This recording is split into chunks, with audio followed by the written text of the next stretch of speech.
All right, so this knife thoughts video is going to be about this knife and also about its maker and how I came upon this knife.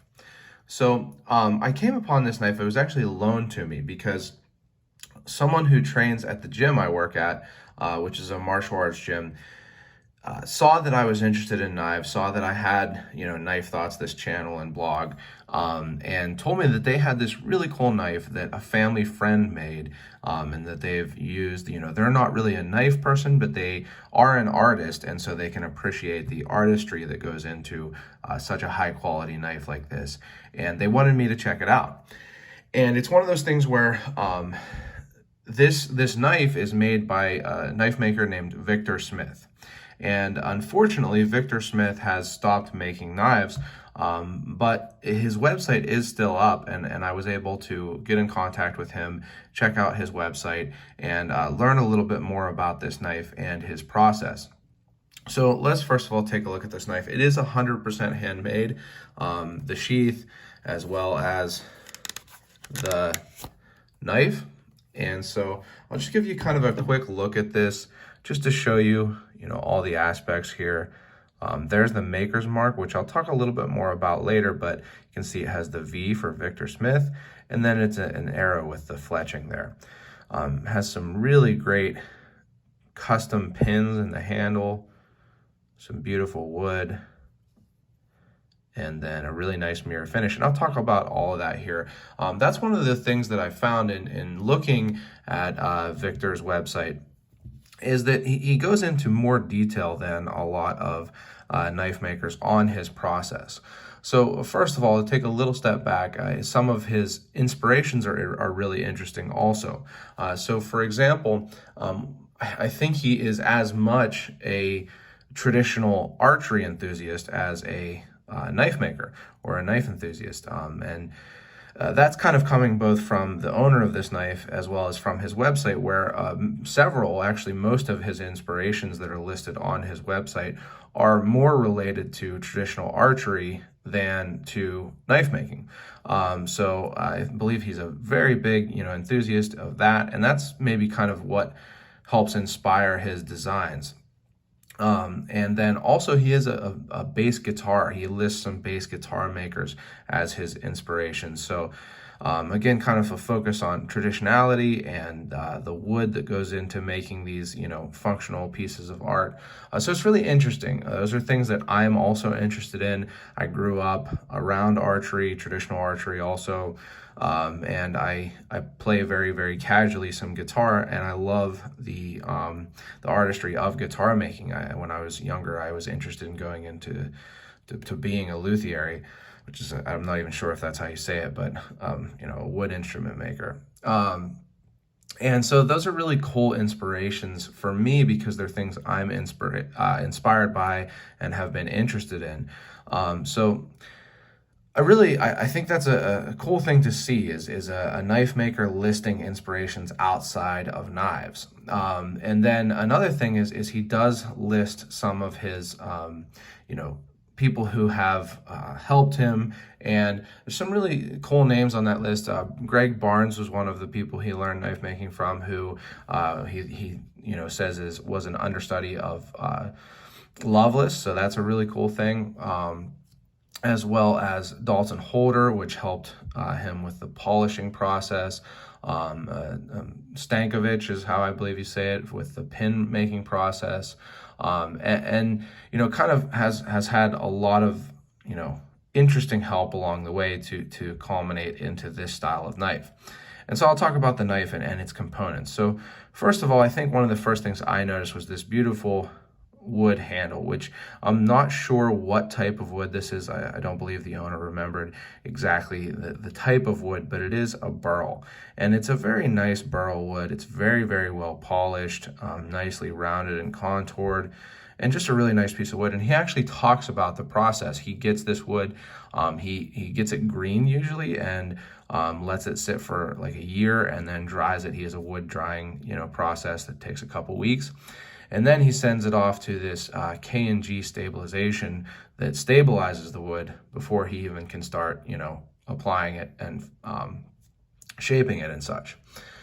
And what he kind of a cool thing that he lists on his site is the awe factor, and that's what he calls, this really nice contouring and smoothing that he does to the handle here, where it really feels good in the hand. This feels like a knife that's designed by someone who actually uses their knives for hunting.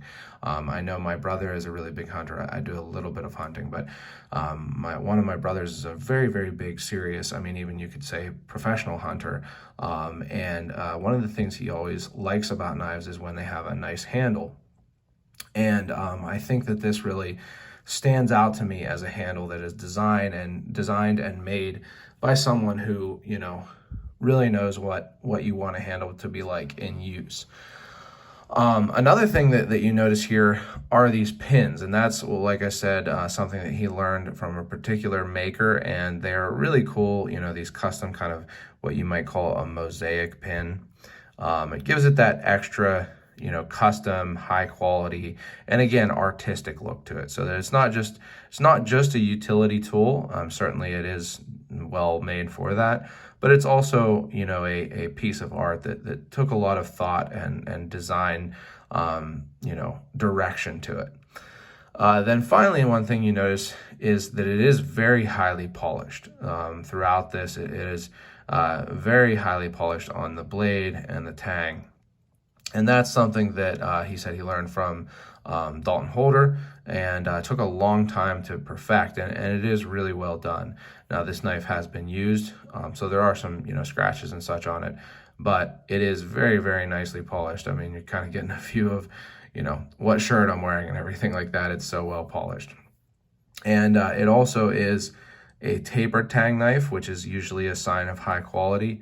When a knife has this tapered tang, where it starts thicker towards the ricasso and then tapers to a thinner width down towards the butt of the knife. Another thing that he talks about with the handle and the tang is that he uses this, what he calls an integral wood metal guard, which is the fact that the wood and the tang form the guard here at the front and the back to lock your hand into place. So I've never really heard that called that. Something you see on a lot of knives, but I've never really heard it called an integral wood metal or steel wood guard, I think is what he calls it. But it's an interesting way of putting it.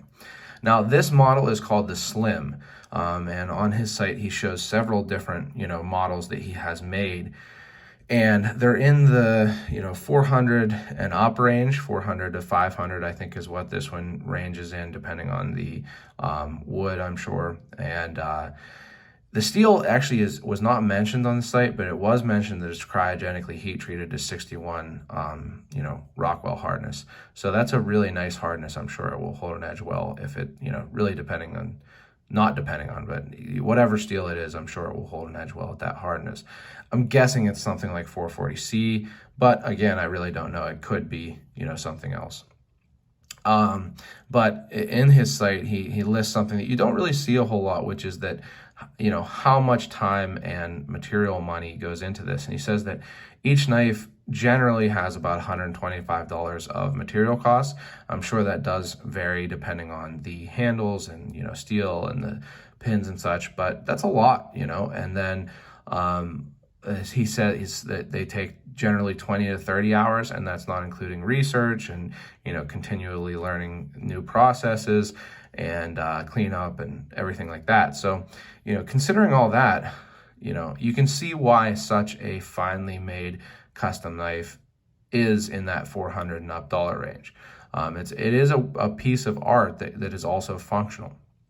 And it's really cool to see this. This is not a maker that I would have been aware of if not for, this friend from the gym I work at loaning it to me. So it's really cool to get to see such a nicely made knife, that I wouldn't have been aware of otherwise. And what it does for me is it makes me again realize how many really amazing knife makers there are out there.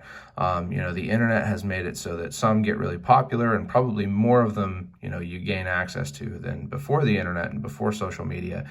But even still, I think that there are a lot of really high quality knife makers like Victor Smith who, you just don't get access to, you don't get exposed to, even as a knife enthusiast. You really only get exposed to them via, personal connections. There are other examples of that. I have other videos coming soon on some knives that my dad gave me from a custom knife maker that I wasn't aware of otherwise, and actually lives nearby. So, keep an eye out for those types of things. Unfortunately, Victor Smith has discontinued knife making, so, these might become collectible. You never know, but they probably are hard to get. I haven't really been able to find any of them on sale. I think, see some on Arizona Custom Knives, but they were already sold. So I'm not sure what the market is like for these, being that, he is no longer making knives. But it is a very beautiful knife. It's one that I've really enjoyed getting to check out. And one last thing I wanted to throw in here, he had a really great quote on his site that I wanted to, make sure I included in this video. And that is that a knife cuts deeply into the fabric of its maker's nature.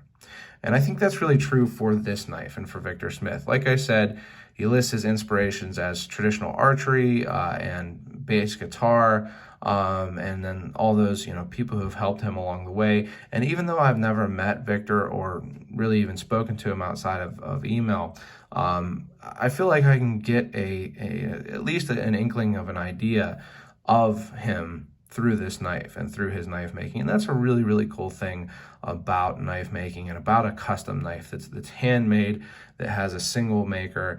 It gives you a glimpse into their nature, into who they are, into what they value. And I think that that's a really, really cool thing about knives, and one of the things that I enjoy about knives, and in particular custom knives. So again, this is a knife made by Victor Smith. Huge, huge thank you to Michael for loaning this. I really, really appreciate it. It's been a pleasure to get to check out and try to learn more about, and I hope you've enjoyed this video. If you have, go ahead and hit the thumbs up and subscribe to the channel and hit the bell for notifications so you see when I post new videos. Also check out my Instagram and Facebook at Knife Thoughts, and my website, knifethoughts.com. And last but not least, as always, don't forget to go out and do good.